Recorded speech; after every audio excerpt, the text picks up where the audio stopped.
आज जो हमारा लेक्चर है वो है तो सोशो रिलीजियस मोमेंट पे ही, लेकिन आज हम इस्लामिक रिवाइवलिज्म की बात करेंगे।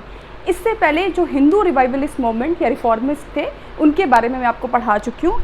अगर हम इस्लामिक रिवाइवलिज्म की बात करें तो उससे एसोसिएटेड जो है वो बहुत से मोमेंट्स हैं, like Faraizi moment, Deoband moment, Wahabi moment, Aligarh moment, Ahmadiyya moment, जो भी मिसलिनियस और होंगी वो मैं आपको साथ साथ करवा दूंगी। तो सबसे पहले आज हम स्टार्ट करते हैं जो है ये फरेजी मोमेंट के साथ में। इस मोमेंट को स्टार्ट करने से पहले आपको थोड़ा सा मैं बैकग्राउंड बता देती हूँ कि ये 19th सेंचुरी में स्टार्ट की गई थी। फरीदपुर जो कि ईस्ट बंगाल, जिसको आज हम बांग्लादेश कहते हैं, वहाँ से ये स्टार्ट हुई थी।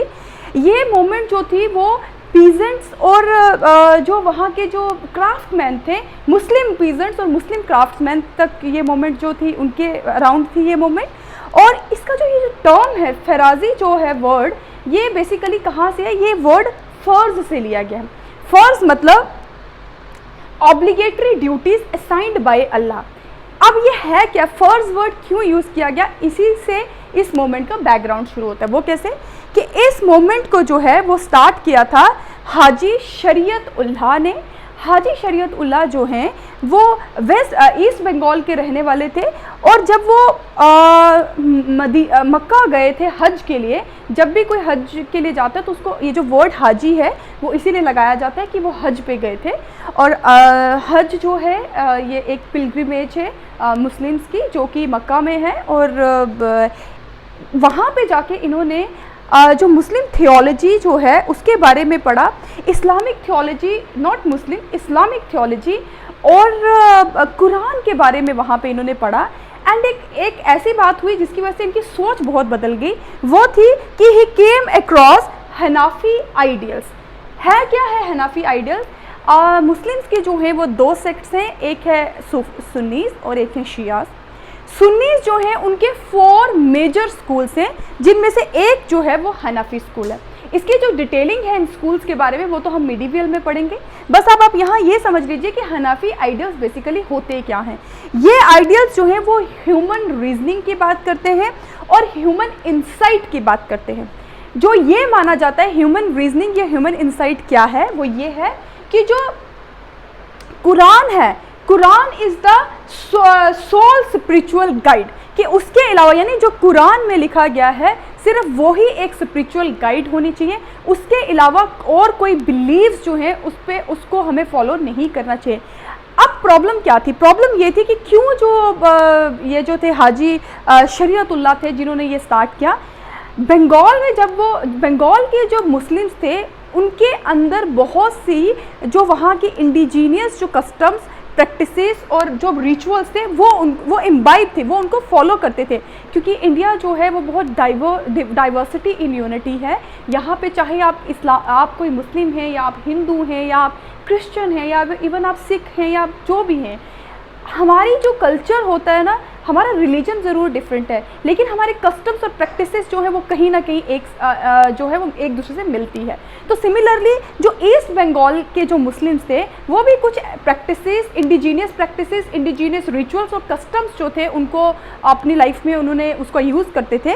तो जो हाजी शरीयतुल्लाह थे जब ये वापस आए तो इन्होंने लोगों से ये कहना शुरू कर दिया कि सबसे पहले कि मुझे इस्लाम को प्यूरिफाई करना है। प्यूरिफाई क्यों करना है? क्योंकि जो अन इस्लामिक बिलीव्स और प्रैक्टिसेस लोगों ने अडॉप्ट कर लिए हैं उनसे उन प्रैक्टिसेस से उनको बाहर निकालना है, एक चीज़। और दूसरा, उनको ये लगता था कि जो ब्रिटिश रूल है बंगाल में वो सही नहीं है, इट इज़ इंजूरियस। क्यों इंजूरियस है? क्योंकि वो रिलीजन लाइफ जो है मुस्लिम्स की उनको करप्ट कर रहा है। ठीक है, तो ये दो आइडियोलॉजीज़ थी इनकी वापस आने के बाद, और इसको लेके इन्होंने फराजी मोमेंट जो थी वो स्टार्ट की थी। और फ़र्ज़ का यहाँ पे मतलब ये था कि ये इनकी ड्यूटी बनती है कि ये लोगों को जो है वो कुरानिक नॉलेज की तरफ जो है वो लेके जाएं, और जो मुस्लिम्स जो प्रैक्टिसेस कर रहे हैं, जो भी इंडिजीनियस प्रैक्टिसेस या कस्टम्स या रिचुअल्स जो हैं उनको एबॉलिश करना। ऑल्दो ये पूरी की पूरी मूवमेंट जो थी स्टार्ट तो वो सोशो रिलीजियस बैकग्राउंड से हुई थी, लेकिन ये 2 फेजेस में चली। फर्स्ट फेज़ जो था उसको हाजी शरीयतुल्लाह जो थे उन्होंने खुद लीड किया था, और सेकंड फेज़ उनके जो सन था जिसको देदू मियाँ कहते हैं उन्होंने लीड किया था। लेकिन दोनों ही फेजेस में ये मोमेंट सोशल एस्पेक्ट्स तक ही जो है वो कन्फाइंड नहीं रही थी, ये उसके बियॉन्ड चली गई थी और फर्स्ट फेज में ये सोशो पॉलिटिकल मोमेंट बन गई थी। वो कैसे बनी थी वो मैं अब आपको बताती हूँ कि पॉलिटिकल एंगल इसको हाजी शरीयतुल्लाह ने इस तरीके से दिया कि उन्होंने ब्रिटिशर्स को ही टर्म्ड करना शुरू कर दिया। ही टर्म्ड ब्रिटिशर्स एज दर उर हब। दर उर हब का मतलब है लैंड ऑफ एनिमी। तो इसीलिए जहाँ पे ब्रिटिशर्स रूल कर रहे हैं वो लैंड जो है वो लैंड ऑफ एनिमी है। तो इसीलिए ये इनका फ़र्ज़ है, इनकी ड्यूटी है, इट इज़ ऑब्लिगेटरी, क्योंकि अल्लाह ने इनको असाइन किया वो ड्यूटी कि ब्रिटिशर्स को इस लैंड से जो है वो निकालना है। तो उसके लिए इन्होंने क्या किया, इन्होंने जो पीजेंट्री और क्राफ्ट्समैन थे, जिनको जो ब्रिटिशर्स की पॉलिटिकल, इकोनॉमिक और लैंड सेटलमेंट्स की वजह से बहुत एक्सप्लॉइटेड थे, उनका एक ग्रुप बनाया and they started to revolt against the Britishers, specially landlords. अब यहाँ पे इस मोमेंट को थोड़ा सा और चेंजेस आई, क्योंकि लैंडलॉर्ड्स बेसिकली वहाँ पे ज़्यादा हिंदूज थे, तो ये मोमेंट ज़्यादा रिलीजियस होगी, ये हिंदूज के अगेंस्ट होगी। Although it was not against the Hindus but it was against the landlord. लेकिन ज़्यादा लैंडलॉर्ड्स कौन थे? हिंदूज थे। इंडिगो प्लांटर्स कौन थे? वो ज़्यादा यूरोपियंस थे। तो ये मोमेंट उन लैंडलॉर्ड्स और इन इंडिगो प्लांटर्स के अगेंस्ट होगी, जिसमें कुछ ज़्यादा हिंदूज थे, इवन मुस्लिम्स भी थे और ब्रिटिशर्स भी थे। तो इसीलिए ये मोमेंट जो थी वो पूरी तरीके से पॉलिटिकल होगी। लेकिन सेकेंड फेज जो था इस मोमेंट का वो शुरू होता है 1837 में, जब हाजी शरीयतुल्लाह की डेथ हो जाती है। उनके जो बेटे थे जिनका रियल नेम था मोहम्मद मुशीन को दिदू मियाँ बोलते थे, और इन्होंने इस मोमेंट को ट्रांसफॉर्म किया। कैसे ट्रांसफॉर्म किया कि इसको सोशियो पॉलिटिकल मोमेंट तो ये थी, इसके साथ साथ इसको जो है वो इकोनॉमिक मोमेंट भी बना दिया। यानी जो मोहम्मद मुशीन के टाइम पे ये मोमेंट सोशियो पॉलिटिकल और इकोनॉमिक भी होगी। अब ये तीनों कैसे होगी ये मैं आपको, क्योंकि इनके टाइम पे बहुत स्पेसिफिकेशंस थी। वो कैसे थी सॉरी, सोशल एक्टिविटीज़। इन्होंने सोशल एक्टिविटीज़ स्टार्ट की, लोगों को सोशली जो है वो क्या करना शुरू कर दिया, मोटिवेट करना शुरू कर दिया कि आप जो हो ब्रिटिशर्स के अगेंस्ट हो जाओ, ब्रिटिशर्स को बाइकआउट करना। और वो कैसे, इन्होंने सबसे पहले अपने डिसाइपल्स को ये बताना शुरू कर दिया कि they should stay away from anti Islamic activities, कि वो ऐसी कोई एक्टिविटी नहीं करेंगे जो एंटी इस्लामिक होगी।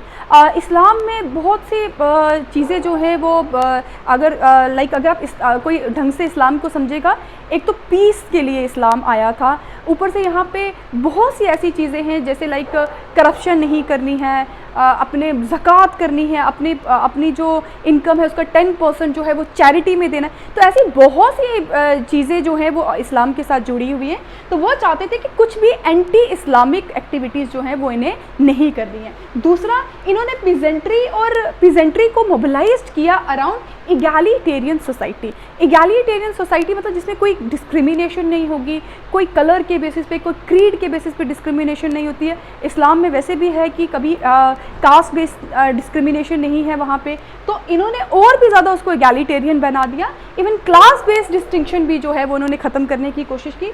नेक्स्ट इन्होंने कहा कि Allah was the owner of the land, कि इस पूरी लैंड का ऑनर ब्रिटिशर्स नहीं है, अल्लाह है। तो अल्लाह ने ही हमें क्या दी है, ड्यूटी दी है कि हम जो हैं इस लैंड को प्रोटेक्ट करें। और प्रोटेक्ट कैसे करें कि ज़मींदार के हाथों से हम इस लैंड को जो है वो ले लें। और वो कैसे लेंगे कि इन्होंने अपने जो लोग थे, अपने जो डिसाइपल्स थे, उनको ये कहना शुरू कर दिया कि right to collect the tax, कि टैक्स कलेक्ट करने की जिम्मेवारी किसी ज़मींदार की नहीं है, वो अल्लाह ने हमें सौंपी है और हम ये सब करेंगे। और वो क्यों करेंगे, ताकि ब्रिटिशर्स को इस लैंड से बाहर निकाला जा सके। ब्रिटिशर्स कौन, वो जो लैंडलॉर्ड्स, ज़मींदार से उन लोगों को। अब इसकी पॉलिटिकल एक्टिविटी, ये तो था कि एक सोशल आइडियाज़ लोगों को देते कि सोसाइटी में आपको कैसे रहना है। अब उसको पॉलिटिकल एक्टिविटीज़ में इन्होंने कैसे कन्वर्ट किया कि इन्होंने अपना हेडक्वार्टर एस्टैब्लिश किया भदरपुर में ही जो है, ये फरीदपुर छोटा सा एरिया है बदरपुर का, ये पूरा डिस्ट्रिक्ट जो था वो बदरपुर है। और इनके फॉलोअर्स थोड़े वायलेंट हो गए, उन्होंने इवन रेड करना शुरू कर दिया। कहाँ पे, जो ट्रेजरी और ऑफिसेस होते थे ज़मींदार के, लैंड ऑनर्स थे, इंडिगो प्लांटर्स के जो ऑफिसेस और ट्रेजरीज थी, उन पर हमला करना शुरू कर दिया। उसके बाद इन्होंने अपने लॉज एस्टैब्लिश किए, अपनी जो एरिया में खुद के लॉ एस्टैब्लिश किए, इवन कि इन्होंने लॉ कोर्ट्स भी एस्टैब्लिश किए। वो क्यों एस्टैब्लिश किए? ताकि जो ब्रिटिशर्स का जो जुडिशियल सिस्टम था उसको पूरी तरीके से इन्होंने डिस्कार्ड कर दिया। इसके लिए इन्होंने क्या किया कि 2-3 विलेजेस में एक मुंशी को अपॉइंट किया गया, और ये मुंशी जो था वो सिविल और क्रिमिनल केसेस जो है उनके साथ डील करता था। इसके अलावा इन्होंने जो भी गवर्नमेंट इंस्टीट्यूशंस हैं, ऑफिसेस हैं, जुडिशियल ऑफिसेस हैं, उन सब को बाइकआउट करना शुरू कर दिया। तो इस तरीके से अपनी पॉलिटिकल एक्टिविटीज़ को इन्होंने इस पूरे एरिया में चलाया। नेक्स्ट आ गया इनकी इकोनॉमिक एक्टिविटीज़। इकोनॉमिक एक्टिविटीज़ के लिए इन्होंने बहुत एक बिल्कुल प्लानिंग से इन्होंने अपनी इकोनॉमिक एक्टिविटीज़ चलाई। वो कैसे कि इन्होंने एक नेटवर्क ऑफ विलेजेस जो था, विलेज ऑर्गेनाइजेशन जो है, नेटवर्क ऑफ विलेज ऑर्गेनाइजेशन जो है वो बिल्ड किया, और पूरे विलेज को इन्होंने, पूरे एरियाज़ को सेवरल जोन्स में डिवाइड कर दिया। पूरे मतलब जो इनका जो एरिया था उसको सेवरल जोन्स में डिवाइड कर दिया, और बोला क्या कि हर जोन जो है उसको लेड करेंगे कैलिफ। कैलिफ जो होते हैं वो रिलीजियस हेड, मुस्लिम्स के जो रिलीजियस हेड थे उन्होंने उनको कंसिडर करना शुरू, मतलब कैलिफ ये उस टाइम पे जाके कोई बाहर के कैलिफ्स को ये असाइन नहीं कर रहे थे ड्यूटी, लेकिन एक तरीके का वैसा सिस्टम यहाँ पे इस्टेब्लिश किया इन्होंने कि लेड बाय कैलिफ, और पीजेंट्स को ऑर्गेनाइज करने लगे। और कैलिफ्स जो थे उनको ये ड्यूटी दी गई कि वो रेस्ट करें, फंड रेस्ट करें, ब्रिटिशर्स के अगेंस्ट रेजिस्टेंस जो है वो करें, और एब्सटेन रहे फ्रॉम पेइंग टैक्सेस।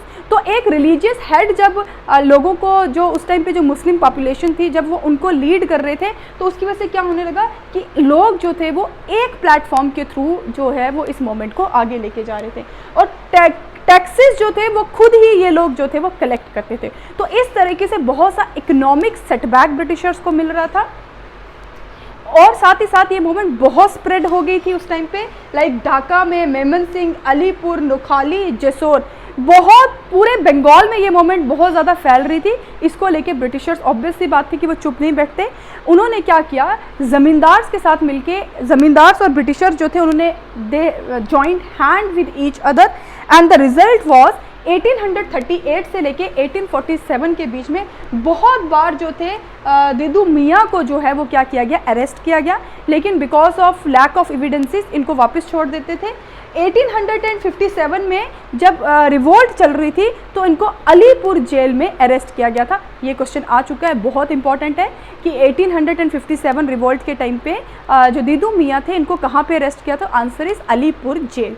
लेकिन 1862 में ढाका में, दैट इज़ ऑल्सो इम्पॉर्टेंट कि ढाका में इनकी डेथ हो जाती है, और उसके बाद ये मोमेंट रुकती ही नहीं है। इनके जो बेटे थे, जो इनका सन था, उनका था नियाम मियाँ, उन्होंने इस मोमेंट को लीड किया, लेकिन उन्होंने इस मोमेंट को पॉलिटिकल और इकोनॉमिक एंगल से हटा के पूरी तरीके से रिलीजियस बना दिया था। लेकिन बाद में ये मोमेंट जो थी वो वहाबी मोमेंट के साथ मर्ज हो गई थी, लेकिन इसका जो अपना एक्चुअल कैरेक्टर था वो कहीं ना कहीं जो है वो दिदू मियाँ की डेथ के साथ ख़त्म हो गया था। लेकिन ये चलती रही ये मोमेंट, और बाद में ये वहाबी मोमेंट के साथ मर्ज हो गई। तो मुस्लिम रिवाइवलिस्ट मोमेंट्स का मैंने देखा है कि उसके ऊपर मटेरियल बहुत कम होता है, तो मैंने आप लोगों को पूरा एक स्ट्रक्चर के बेसिस पे सारा बता दिया है। इससे ज़्यादा इन्फॉर्मेशन आपको फेराजी मोमेंट में कलेक्ट करने की ज़रूरत नहीं है। इसके अलावा आप हमारे यूट्यूब चैनल्स को सब्सक्राइब कर रहे हैं, उसके लिए थैंक यू सो मच। आप प्लीज़ ज़्यादा से ज़्यादा सब्सक्राइब कीजिए, और अगर आपको कोई भी सजेशन देने, कोई भी क्वेरी है, आप प्लीज़ मुझे उसके लिए फ़ोन कर सकते हैं। एक बात मैं कहना चाहती हूँ कि ज़्यादा फ़ोन जो है वो प्लीज़ आप कोशिश कीजिएगा कि वो रिलेटेड टू टॉपिक्स के रिलेटेड हो, या जो मतलब लाइक आपकी स्टडीज़ से रिलेटेड हो, क्योंकि कई बार क्या होता है कि स्टूडेंट्स की बहुत सी अपनी प्रॉब्लम्स होती है, उसको लेके वो मुझे कॉल करते हैं, और मेरे पास इतना टाइम नहीं होता है कि मैं हर एक की कॉल जो है वो उठा सकूं। तो इसीलिए आप प्लीज़ कोशिश कीजिएगा कि जहां तक हो सके हम अपनी जो ये जो वीडियोज़ है उसको सिर्फ़ और सिर्फ जो है वो इन टॉपिक्स तक और हिस्ट्री तक ही कन्फाइंड रखें। Thank you so much.